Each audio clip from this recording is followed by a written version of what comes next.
Hey, my name is Wyatt. I'm 33 years old, and I own a little diner called the Bluebird on Maple Street in a small mountain town called Birch Falls, Washington. It's the kind of place with cracked red vinyl booths and a coffee pot that never quite stops working, where the same 14 regulars order the same 14 breakfasts every morning, and I could have most of them plated before the bell over the door stops ringing. Earl takes his eggs over hard and complains about it every single time. Dot, who has waited these tables longer than I've been alive, knows every soul who walks in by the sound of their boots on the mat. It's not a glamorous life. I'm up at 4 to start the bread, my hands smell like bacon grease and dish soap by noon, and the most exciting thing that happens most weeks is the propane delivery. But it's mine, and it's warm, and after where I started, warm is the only thing I ever really wanted. I tell people the Bluebird saved my life and they laugh like it's a figure of speech. It isn't. Because 10 years ago, a woman I had never met and never saw again saved my life in this very town with a plate of meatloaf, two $20 bills, and one sentence I have repeated to myself nearly every day since. And last winter, on the coldest afternoon of the year, she walked back through my door, and she had no idea what she'd done. There's a chalkboard by my register that just says, "Hungry and short today? Sit down anyway." Most folks think it's a nice little small-town touch. Only Dot knows why it's really there. Most nights, after the lights go down and the last booth empties, it's just me and the hum of the cooler and a whole town gone quiet under the mountains. And I'll admit there are stretches where the quiet gets loud. I never married. Came close once, but she wanted a man with a plan bigger than a diner, and I couldn't really blame her. So I poured everything into this place instead. I learned a long time ago that you can love a building, that a building can love you back if you keep it warm enough, and that's been enough most days. But every so often, a particular kind of afternoon comes around. Gray, sleeting. The regulars all home, and I'd catch myself watching the door like I was waiting for someone, and I couldn't have told you who. Now I can. To understand why one tired woman asking me one quiet question nearly knocked me to the floor, I have to take you back 10 years, to the worst winter of my life, and the night I'd more or less decided to stop trying. I was 23. My father had died that October. It was just the two of us, my mother long gone, and he'd run a one-bay auto shop 2 towns over that I'd grown up sweeping floors in. He was the kind of man who'd fix a widow's brakes for free and forget to bill the people who could pay, which meant when the cancer took him, it also took everything, because there was nothing underneath but debt. The bank took the shop. A man with a clipboard took most of what was in the house. I sold my truck to cover the funeral and what was left of his hospital bills, and by December I had a duffel bag, a bus ticket as far as it would carry me, and $41 folded in my jacket pocket. I'd ended up in Birch Falls because the bus broke down here, and I didn't have the money to wait for the next one anyway. I was sleeping behind the laundromat, where the dryer vents kept one wall warm. I hadn't eaten a real meal in 3 days. And somewhere in there, in that particular cold that gets into the middle of your bones, I'd stopped feeling sad about it and started feeling done, which is a different and much quieter thing, and anybody who's ever been there knows exactly what I mean. On the coldest night of that month, I walked into the Bluebird. It had a different owner then, an old man named Sal, who's a part of this story too, because the windows were fogged gold and warm. And I wanted, just once more, to sit somewhere that felt like the inside of a life. I told myself I'd order the cheapest hot thing on the menu, the meatloaf plate at $4.95, eat slow, and figure out the rest later. I didn't have a plan for the rest. I ate that meatloaf like it was the last good thing that was ever going to happen to me. And somewhere around the end of it, the shame caught up. Because I'd counted wrong, the way you count when you're too tired to think, and with tax I was $1 and change short. I remember the waitress's patient face. I remember the way the men at the counter went quiet, not cruel, just watching, and how that watching felt worse than cruel. I remember deciding I'd just leave my duffel as collateral and walk back out into the cold, and that one way or another, that would be the end of it. And then a voice from the next booth said, easy as anything, "Put his on mine, Sal." I turned around. She was sitting alone with a cup of coffee and a paperback turned face down on the table, a woman maybe 30, with kind, tired eyes and a wedding ring and the look of someone who had somewhere warm to go home to. She didn't make a show of it. She didn't even look at me like I was a charity case. She just slid out of her booth, buttoned her coat, And on her way past, she set 2 folded $20 bills on the table in front of me without breaking stride, and she leaned down and said the thing I have carried in my chest for 10 years. "I've sat right where you're sitting," she said quietly. "It gets better, but only if you stick around long enough to let it. So stick around." And then she was gone, the bell ringing behind her before I could even get my mouth to work. I never got her name. I sat there and cried into a $4 plate of meatloaf like a child. Not because of the $40, though God knows the $40 mattered, but because a stranger had looked at the worst version of me and decided I was still worth a sentence, still worth sticking around for. That was the night I didn't disappear. The next morning, I asked Sal if he needed a dishwasher. He did, as it turned out, or at least he pretended he did, which is its own kind of kindness. I washed dishes for a cot in the back and $4 an hour. I learned to cook from Sal, who was patient in the gruff way old men are patient. I learned the orders, the books, the rhythm of a town's hunger. I saved every dollar I didn't absolutely need. And 6 years ago, when Sal got too old to stand the early mornings, I bought the Bluebird from him with a credit union loan and a handshake, and I painted the bird on the window myself. Every single thing I have because a woman with kind, tired eyes decided I was worth $40 and one more sentence on a freezing night. That's why the chalkboard says what it says. That's why nobody who walks into my diner hungry ever walks out that way, whether they can pay or not, and why I have never once asked for the money back. I always figured I owed a debt I'd never get to settle because I'd never see her again. I was wrong about that, too. Which brings me back to last winter. It was late January, sleeting sideways, the worst kind of afternoon, and the diner was nearly empty. Just Earl finishing his coffee and a couple of road crew guys in the corner. A little after 3, the bell rang, and a woman came in out of the weather, and I'll be honest, I didn't look at her twice at first. She was bundled in a thin coat that wasn't near warm enough, a scarf pulled high, and she moved the way tired people move. Careful, like every step costs something.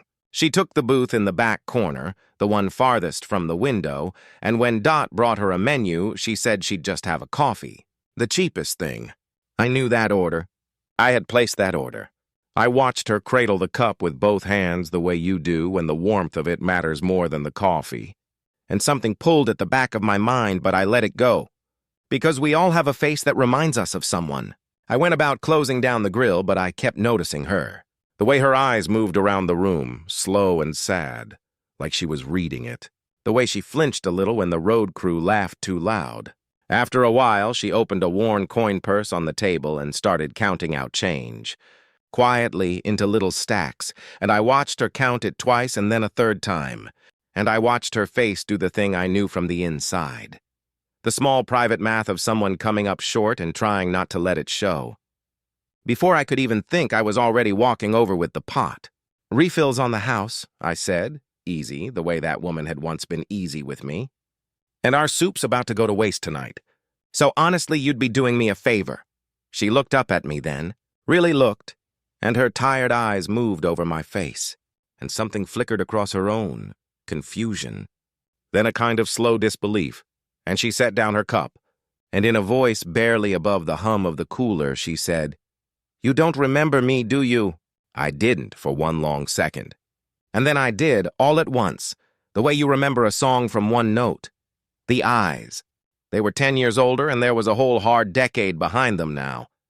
But they were the same kind, tired eyes that had looked at me over a face-down paperback on the coldest night of my life. The world sort of tilted. I had to set the coffee pot down on the next table before I dropped it. "Meatloaf," I said stupidly, my voice gone rough. It was you." The 220s. "Stick around long enough to let it." Her hand went to her mouth. Now she was the one who looked like the floor had moved. "You're—" she started and couldn't finish. "I'm the kid you bought dinner for 10 years ago," I said. "The one sleeping behind the laundromat." "You saved my—" And then I couldn't finish either. And the two of us just stood and sat there, a grown man and a worn-out woman, staring at each other across a corner booth while Dot pretended very hard to be refilling the napkin dispensers and not crying. She tried to wave it off, of course. The proud ones always do. She said it was nothing, that she barely remembered, that anyone would have done the same, which isn't true, and we both knew it. She said she was glad to see I'd made it, and her eyes went around the warm little diner with the painted bird on the glass. And there was something underneath the gladness that broke my heart, because I recognized it. It was the look of someone standing in the warmth, knowing they have to go back out into the cold. I sat down across from her without asking. "What's your name?" I said. "I spent 10 years not knowing your name." She hesitated, like even that was too much to give. "Grace," she finally said. "Grace Bauer." And I said, "Grace, I'm not letting you leave this diner until you've had something to eat that isn't free coffee. So you might as well tell me how you ended up back in Birch Falls." It came out slow, in pieces, the way the worst things do. She wasn't from here, exactly, but she and her husband Michael used to drive up to the mountains in the early years of their marriage. And Birch Falls was where they'd been happiest, a cabin they rented one autumn, a diner where a young woman once paid a stranger's check on a whim and felt for a moment like a good person. Back then she'd had a life. She kept the books for half the small businesses in her town, good at numbers in the quiet, competent way nobody notices until it's gone. Then Michael got sick. The slow kind, the expensive kind, the kind that empties a savings account and then a retirement account and then a house. He fought it for 3 years and lost it 2 winters ago. And when the dust finally settled, Grace was 38 years old. With grief she couldn't afford to feel, and a mountain of medical debt she couldn't climb. She lost the house. The bookkeeping clients drifted to someone younger and less sad. And somewhere in the long gray months after, with everything she owned in a hatchback, she'd pointed the car at the one place she could remember being happy, not really expecting it to fix anything, just needing to sit one more time somewhere that had once felt like the inside of a life. She had no idea, she said, that the diner had changed hands. She certainly had no idea about me. I sat there and I felt the whole shape of it settle over me. 10 years ago, this woman had pulled me back from the edge with $40 and a sentence. And now here she was on the same edge in the same diner, counting coins, and the universe had walked her right through my door. If you've ever been handed the chance to repay a debt you thought you'd carry to your grave, then you know there is nothing you wouldn't do with it. "Grace," I said, and I had to steady my voice, "I don't think you understand what you did for me. I didn't just eat that night. I stayed. You're the reason I stayed. Every plate in this kitchen, every morning I get up at 4, every person I've fed since who couldn't pay, that's all $40 of yours still working?" Her eyes filled. She shook her head hard and said the thing I'd known was coming. "Wyatt, I can't take charity from you. I won't. I came in for a coffee, that's all." And I understood because I'd have said the exact same thing at her age, so I didn't argue. I just made her the soup anyway, and a grilled cheese, and I sat with her while she ate it and pretended she wasn't starving. But I'd been thinking the whole time she talked, the way I think when a problem's sitting in front of me, and by the time her plate was clean, I had something better than charity to offer. "I'm not going to give you money," I told her. "I know better than that. But I've got a real problem, and you happen to be the exact person on earth who could fix it." I told her the truth, that I'm a decent cook and a worse businessman, that my books were a shoebox of receipts and a fresh panic every April, that I'd been bleeding money in ways I couldn't even find and was too proud and too busy to hire anyone to look. "You kept the books for half a town," I said. "I can't pay you much to start, but I can pay you honest. And there's the old apartment over the diner that's just full of Sal's junk right now. You'd be doing me the favor, Grace. You'd be sticking around long enough to let it get better." I watched her hear her own words come back at her. I watched her fight it, and then I watched something in her, something that had been holding its breath for 2 years, let go, just a little. "I'd want to earn it," she said. "Every dollar." "I'd be insulted if you didn't," I said. And that was how Grace Bauer came to work at the Bluebird. She was better than I'd dared hope. Within a week, she'd gone through my shoebox, and her face had done something between horror and delight, the way a person looks at a puzzle they were born to solve. She found money leaking everywhere. A vendor who'd been double charging me for 3 years. A freezer running hot and quietly doubling my electric. A soda contract I should have killed when soda machines went out of style. She set up real ledgers in real columns, and she did it at the back booth in the evenings after close with a pot of decaf and a pencil behind her ear. And I'd find reasons to stay late, too, wiping down the same clean counter, asking her things just to hear her talk about something other than the cold. She had a dry, quiet way of being funny that came back slowly, like a fire catching. Dot watched all of it with the eyes of a woman who'd waited 40 years of tables and could read a room better than anyone alive. "That one's been hurt bad," she told me one night, low by the dish sink. "Don't you go rushing her." "I'm not rushing anything," I said. "I'm getting my books done." Dot just looked at me over her glasses. She said. "Get 'em done slow, then." She came back to herself in small ways I only noticed because I'd done the same slow climbing once. She stopped flinching at the door. She started teasing Earl about his over-hard eggs until he pretended to be offended, which is the highest honor Earl gives anyone. One slow, rainy evening, with the grill long cold and the windows fogged the way they'd been the night I first walked in, she told me about Michael, not the sickness, for once, but the good part, the early part. How he used to leave little notes in the margins of her ledgers when she worked too late. How the two of them had driven up to these mountains that first autumn with no money either, and split a single slice of pie in this very diner because it was all they could afford. "That's why I paid for you that night," she said, like she was only just now understanding it herself. "You looked like us, like two kids with $40 who didn't know yet whether they were going to make it." I told her I'd kept one of those 20s for 3 whole years, folded in the back of my wallet like a man keeping a single coal lit, and that I'd only finally spent it the day I turned my first honest profit. She laughed at that, soft and surprised, and looked at me a beat too long, and the diner was very warm and very quiet, and neither of us said the thing we were both plainly thinking. Things were good for a while, good in that fragile new way, and then trouble came the way trouble does, in a nice suit, on a Tuesday. His name was Dean Voss, a developer out of the city who'd been quietly buying up the whole east side of Maple Street, and he wanted the Bluebirds building. The trouble was the building wasn't mine. I leased it from old Sal, who'd held on to it after he sold me the business, and Sal was 84 now and tired. And his kids back east wanted him to sell and come live near them, and they didn't much care who they sold to. Voss made an offer for the whole block, to be torn down for what he called mixed use, which is a clean way of saying the Bluebird and 4. Other old storefronts would become a parking structure, and some condos nobody in Birch Falls could afford. He came in and ordered a coffee he didn't drink and told me, friendly as a snake, that he'd be happy to talk about a relocation timeline, and that these things always go smoother when everybody's reasonable.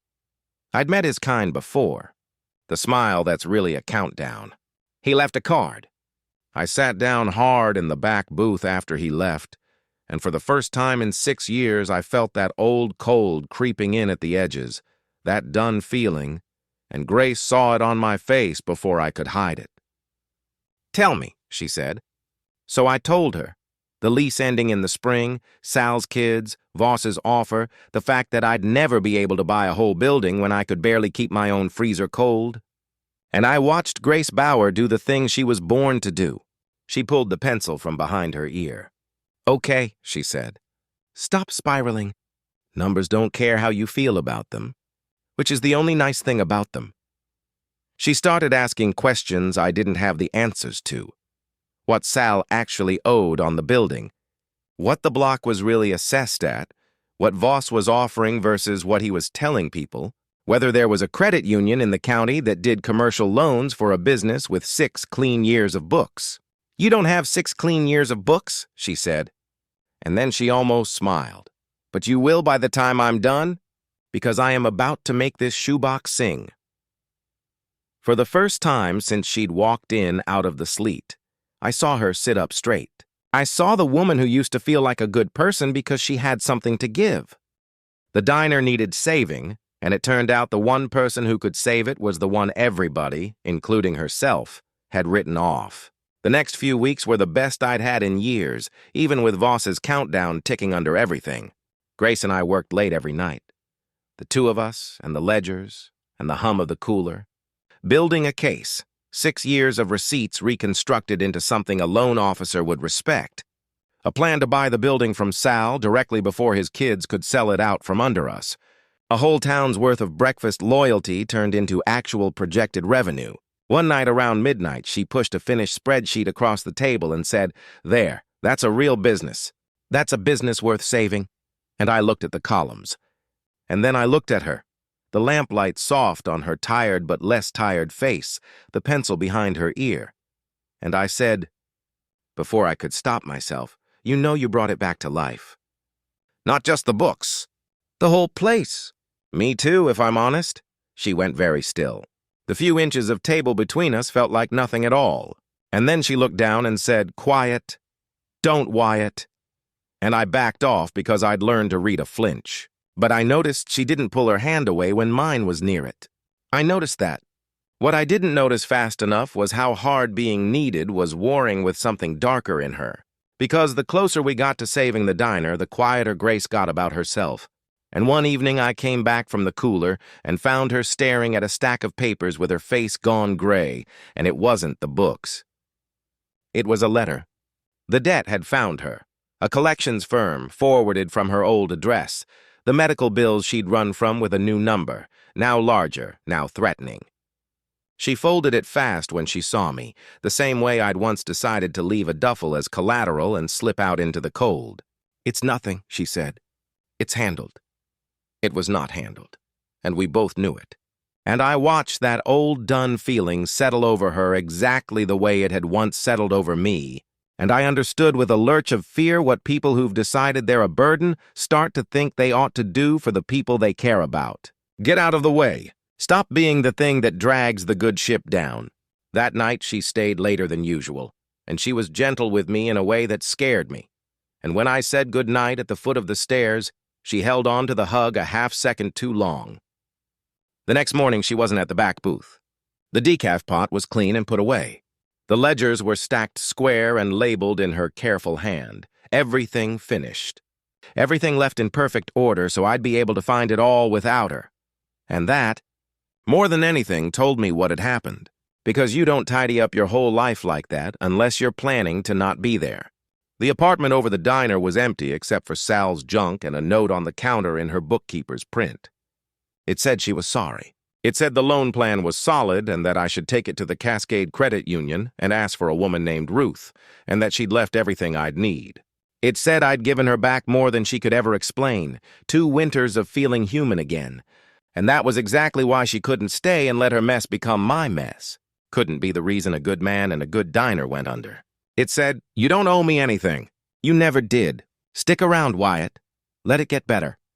She'd turned my own debt back on me to set me free of it, and the hatchback was gone from behind the laundromat. I want to tell you, I'm the kind of man who's calm in a crisis. I am not. I left Dot in charge of a diner full of regulars. I got in my truck, and I drove like a fool. Because the only road out of Birch Falls toward the highway runs past the bus depot and the old gas station, and a hatchback with 2 winters of hard miles on it does not move fast in January. I found her at the depot, sitting on a bench under the awning with her 1 duffel and her coin purse, waiting for a southbound that wasn't due for another 40 minutes. And the relief of seeing her hit me so hard I had to stand there a second before I could even walk over. She saw me coming and her face crumpled. "Don't," she said again, but there was no strength left in it. "Wyatt, please. Just let me go. You don't know what's chasing me. Everyone I love, I cost them everything. Michael, the house. And now I am not going to do it to you and that diner, too. I'm bad luck. Let me be bad luck somewhere else." I sat down on the cold bench next to her. I didn't grab her. I'd learned that, too. "You want to talk about what costs people everything?" I said. I watched my father give his whole life away for free and die broke, and I used to think that meant generosity was just a kind of bad luck. Then a woman in a diner gave me $40 she didn't have to, and a sentence she'll never know the weight of, and it turned out that one good thing outran every bad thing that ever happened to me. You are not bad luck, Grace. You are the single luckiest thing that ever walked into my life. Twice. She was crying now, shaking her head, and I kept going because I knew if I stopped I might lose her to that southbound bus. The debt's not yours, it's theirs, and we are going to fight it the same way you taught me to fight everything. With you, with your pencil, with the whole town if it comes to it. I believe you that you're scared. I don't believe for 1 second that you're a burden. You've got it exactly backwards. You don't run from the people who love you to protect them. You stay, and you let them help, because that is the only way it ever gets better. You told me that. You're the one who told me that. And then I said the thing I'd never said to anyone. Somewhere in the last 2 winters, it stopped being about a debt, Grace. I'm not asking you to stay because I owe you. I'm asking you to stay because I love you, and I have for a while, and I would very much like the chance to be your one good thing for once. She didn't say anything for a long moment. The wind moved the awning. A truck went by on the highway, and its headlights washed over us and away. And then Grace Bauer, who had been holding the whole weight of her life so carefully for 2 years, set the duffel down off her lap and turned, and put her forehead against my shoulder, and said into my coat in a voice I had to lean in to hear, I was so tired of being the strong one. I know, I said. Let me carry some. When she lifted her face, I kissed her, and it wasn't careful, and it wasn't a thank you, and it was nothing like the polite distance 2 winters of pretending had built between us. It was 10 years and 2 debts and 1 freezing diner all at once. When we finally pulled apart, she let out a wet laugh and said, The bus is going to come. Let it, I said. We've got a diner to save. And we did. It wasn't easy, and it wasn't quick, but Grace's 6 clean years of books were exactly as persuasive as she'd promised. And Ruth at the Cascade Credit Union turned out to be a fellow believer in small towns. And we made Sal an offer for the building directly. A fair one. An honest one. The kind his diner had always run on. Here's the part I never saw coming. When word got around that Voss wanted to flatten the block, the town that had eaten my breakfast for 6 years stood up. Earl, it turned out, had a brother on the County Planning Commission. Dot had grandchildren who could make a petition go around the whole valley overnight. People who'd been fed free when they were short showed up to a planning meeting they had no earthly reason to attend, except that the Bluebird had been the warm thing in a lot of cold lives. Sal, sitting in the front row with his cane, told his kids on the phone that night that he'd rather sell to the dishwasher who painted my bird than to a man who wanted to pave the place, and they finally let him. Dean Voss took his countdown and his condos 2 towns over. And the Bluebird, building and business both, at last, fully, became ours. That was a little over a year ago. Grace lives in the apartment over the diner now. Well, we both do, if I'm honest, and Dot has stopped pretending not to notice. She runs the books and half the front of house, and she's the one who deals with the Voss types now, because it turns out the woman is a stone wall in a cardigan, and I am useless at saying no. The collections firm got a great deal less frightening once Grace stopped running and started answering, with a lawyer Ruth recommended, a payment plan, and the particular calm of a person who has finally decided she's allowed to stick around. She laughs more now. The fire's all the way caught. Last month, a young man came in off the highway with a backpack, and that particular hollow look I will recognize for the rest of my life. And he ordered the cheapest thing on the menu and counted his money twice. And before I could even move, Grace was already at his table with the coffee pot, telling him gently that the soup was about to go to waste tonight, so he'd really be doing her a favor. I watched her do it, watched her hand him the words that had once been handed to both of us, and I had to step into the kitchen for a minute and pretend I had something on the grill.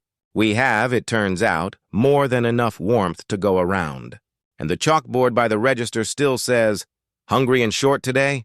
Sit down anyway." Except now there's a small brass plate Grace had made and screwed to the side of the back corner booth, the one she counted her coins in, and it says only this: For the ones who are short tonight, stick around long enough to let it get better. We feed anybody who sits in that booth, no questions, no bill. Some of them cry into the meatloaf. I always pretend not to notice. People ask me sometimes how Grace and I got together, and I never know how to make it sound like anything but what it is, which is the strangest and simplest love story I know. A woman bought a starving stranger a $4 dinner on the worst night of his life and never knew it kept him alive. 10 years later, she walked back into that same diner at the worst stretch of her own, with no idea the kid was running the place now, and asked him a question I'll hear in my chest for the rest of my days. "You don't remember me, do you?" And the truth, the whole truth, is that I never forgot her for a single day.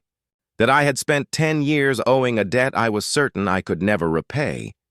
And that the most beautiful thing I have ever learned is this: kindness doesn't disappear when you give it away. It just goes quiet, and it waits.